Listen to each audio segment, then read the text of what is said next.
Dale here to share again from the scriptures, this time from Acts 16:16. And we are a little bit on from where we were last week. That's because we had a guest speaker here at Cross Life Helensvale last Sunday, Duffy Robbins from Gordon Conwell Theological Seminary in the States.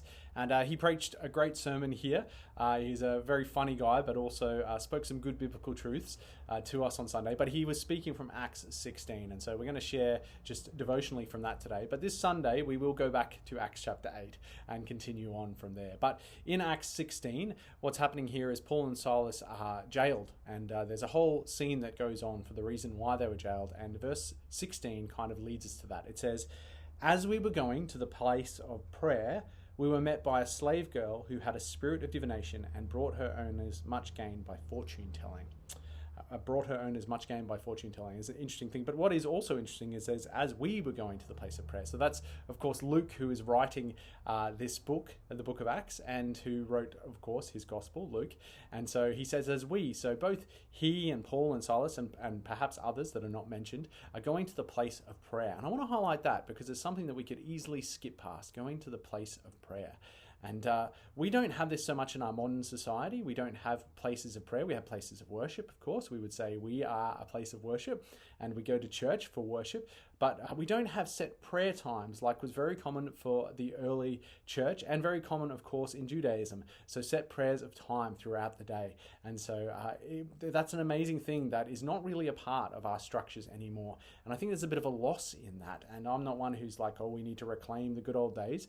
But I do think that there is such power in regular prayer, set prayer throughout a daytime. And whatever it is that it looks like for us in that, whether it's using a devotion, whether it's using the prayer book, which is a very old-fashioned Anglican thing to do, whatever it might be that helps us to come to a place of prayer, it's very important that we do that and that we have a discipline in that and that spiritual discipline is a part of our lives.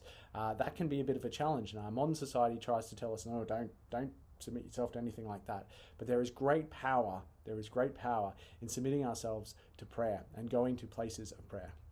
And of course, doing that with other people. So this is not something we just do alone. And in fact, we've become so individualized in our Western culture that we don't think about doing this with other people. But this was really common in the early church. This was really common to go to the place of prayer at set times during the day with people, with men and women who would pray with you, and we would pray together. And sometimes set prayers and prayers that were patterned and historical, but also other prayers together to the Lord. And I think it's really powerful and important that we don't forget this heritage that we have as Christian people. So I encourage you with that. There's a lot other things in the passage, of course, and Duffy did share a bunch of details about this passage past Sunday, but I can go back, have a listen to that sermon. It was a good one.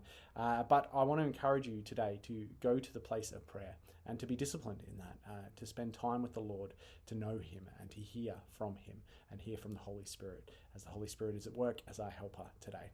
So bless you in that, and I hope to catch you this Sunday at Cross Life Helensvale. As mentioned, we'll continue in Acts chapter 8, and we're going to see that our God is greater. God is greater than all other powers. He is the great God, the great King. And so we're going to talk about that a bit on this coming Sunday. Bless you. Until then, God bless and peace out.